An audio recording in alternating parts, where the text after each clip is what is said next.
YCP నేత సజ్జల రామకృష్ణారెడ్డి మాట్లాడుతున్నారు. Live ద్వారా చూద్దాం. చంద్రబాబు హయాంలో బెనిఫిట్ అయ్యారు.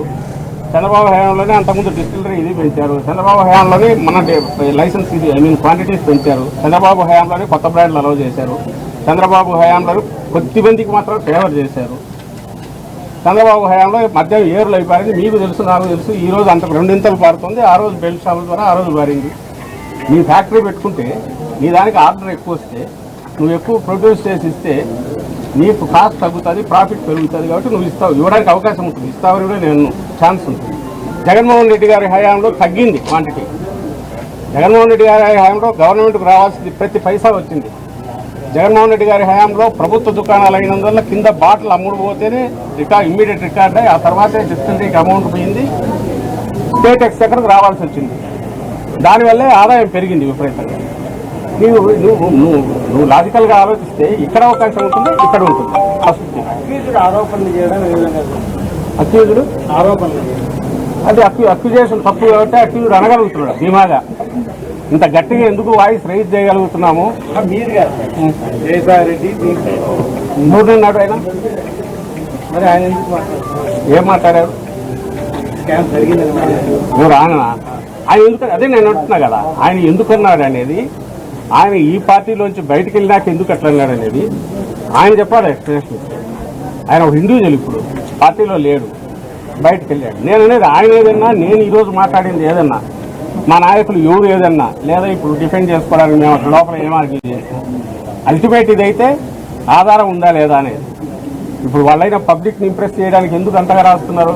ఏదో పంపలంటూ పోయి ఘోరాలు జరిగినాయని కదా, ఆధారం పెట్టాలి. మేమైతే చెప్తున్నాం, ఈ దీంట్లో ఎక్కడ స్కామ్ చెప్పండి అని అడుగుతున్నాం. అలాగే చంద్రబాబు దాన్ని మేము వేసిన సిట్ ఆ రోజు వేసాము, అది స్కామ్, రియల్ స్కామ్ అని ఎందుకు అంటున్నామో అది చెప్పాము. ఈరోజు అది క్లోజ్ చేయిస్తున్నారు కేసు. ఎందుకు ధైర్యం ఉంటే దానికి దీన్ని కలిపి చేయొచ్చుగా, రెండు కలిపి ఎంక్వైరీ చేయొచ్చుగా, థర్డ్ పార్టీ సెంట్రల్ ఏజెన్సీకి ఇచ్చి చేయొచ్చుగా, దాని మీద పను నేను రెడీ అనొచ్చుగా. అప్పుడెప్పుడో మన రాజశేఖర రెడ్డి గారు అప్పుడు పరిటాల అభివృద్ధికి సంబంధించి ఏదో వస్తే నేను రెడీ అని అన్నాడు ఆయన. ఇంకొక అలిగేషన్ వస్తే సిబిఐ దానికి నేను రెడీ అన్నాడు. ఈయన తనను అధికారంలోకి వచ్చి ఏం చేస్తున్నాడు అంటే తన కేసు క్లోజ్ చేయించుకుంటున్నాడు. తన కేసులన్నీ మొత్తం మార్చేసి ఏమీ లేదు ఇందులో అని రిపోర్ట్ సబ్మిట్ చేసుకుని బయటపడాలని వస్తుంది. మీరు కోర్టుకి వెళ్తారు, తప్పకుండా పోతాం. తప్పకుండా పోతాం. మేమంటే క్లోజ్ చేస్తే ఖచ్చితంగా పోతాం. పోకుండా ఎందుకుంటాం సార్? లిక్కర్ స్కామ్ మీద బోర్డు మాట్లాడలేదు, పూర్తి స్థాయిలో విచారణలు పూర్తయింది కాబట్టి ఎంపీలు దేశ స్థాయిలో, జాతీయ స్థాయిలో ఈ అంశాన్ని ప్రస్తావించాలి. చంద్రబాబు ఎంపీలకి చెప్పారు. ఆయన ఒక కథ దాన్ని అల్లి ఇదేమన్నా చేసేదానికి ఏదైనా చెప్తుంటే రాయడానికి వాళ్ళు ఉన్నారు. ఈయన చెప్పకపోయినా ఆయన చెప్పాడని వీళ్ళు రాస్తారు. ఈనాడు, జ్యోతి ఇక్కడ కూడా ఉన్నట్టు పెట్టుకుంటే వాళ్ళు వీళ్ళే చేస్తారు. ఆ కథలు ఎలాగో నడుస్తుంటారు. కథ పరంపర అది ఆగేది కాదు, అది ఎంతకాలమైనా నడుస్తూనే ఉంటాయి.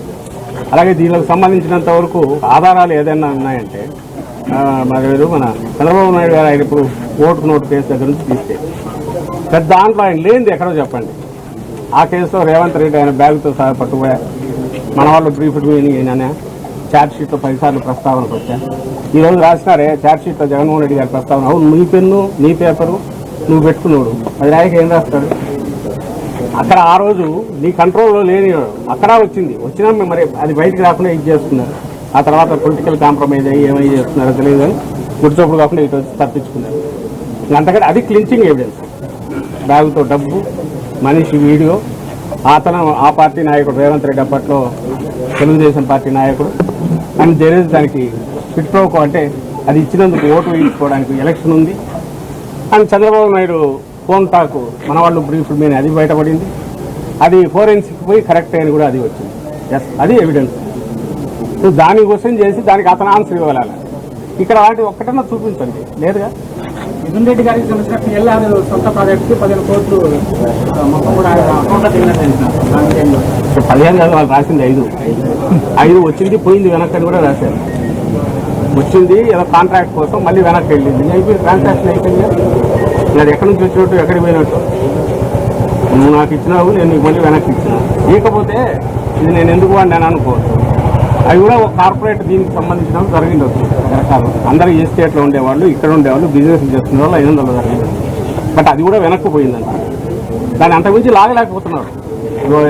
అదేదో ఎలక్షన్ టైంలో 8 కోట్లు దొరికిందని దాన్ని బిగించి దీన్ని చూపాలని, ఇది ఒక 5 కోట్లు వాళ్ళ దగ్గర నుంచి వీళ్ళకి వచ్చింది చెప్పారు. ఇట్లాంటివి సంబంధం లేనివి ఇండిపెండెంట్గా జరిగిన అంశాలు ఎక్కడన్నా ఉంటే ఎక్కడ ఏది దొరికితే అది తీసుకొచ్చి బలవంతంగా దీనికి ఎట్లా గుదిగుచ్చి ఇది చేయాలనేది ట్రై చేస్తున్నారు. అదేం నిలబడట్లా, అది వాళ్ళు ఫెయిల్ అవుతుంది. కొద్దిసేపు క్రితం ఆంధ్రప్రదేశ్ కాంగ్రెస్ కమిటీ వ్యవహారాలు చూసే మాణిక్యం ఠాకూర్ దాని గురించి ఎందుకు మాట్లాడారు అసలు కాదు. ఆ పార్టీ ఇక్కడ టీడీపీ దీనికి లేదంటే చంద్రబాబు నాయుడుకు లేదా ఎన్డీఏ టోటల్ గా బీ టీమ్ గా కాంగ్రెస్ పార్టీ అయిందో రాహుల్ గాంధీ ఆయన చెప్పాలి.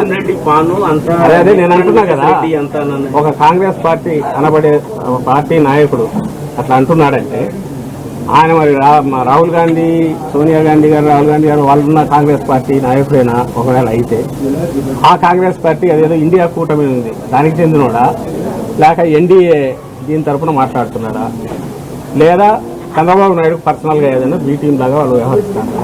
మరి అది వాళ్ళు చూస్తారో లేదు తెలియదు. ఇంగ్లీష్లోనే పెట్టిస్తున్నాడు అక్కడ నాకు తెలిసి. మరి ఆయన రాహుల్ గాంధీ దృష్టికి పోతారు లేదు, మీరెవరైనా తీసుకోండి. అయ్యా మీ వాళ్ళు ఆంధ్రప్రదేశ్లో ఇది చేస్తున్నారు, ఇక్కడ కూటమి ప్రభుత్వం ఉందంట. మరి కూటమిలో ఎన్డీఏతో పాటు ఆ ఇండియా కూటమిలో కాంగ్రెస్ కూడా కలిసిందే, మీ వాడు అక్కడ పోయి ఇట్లా స్టేట్మెంట్ ఇస్తున్నారని మీరు అడగాలి. ఎవరు అదే నేను అనేది, అది ఆయన పోజ్ చేయాలి క్వశ్చన్ రాహుల్ గాంధీ గారు.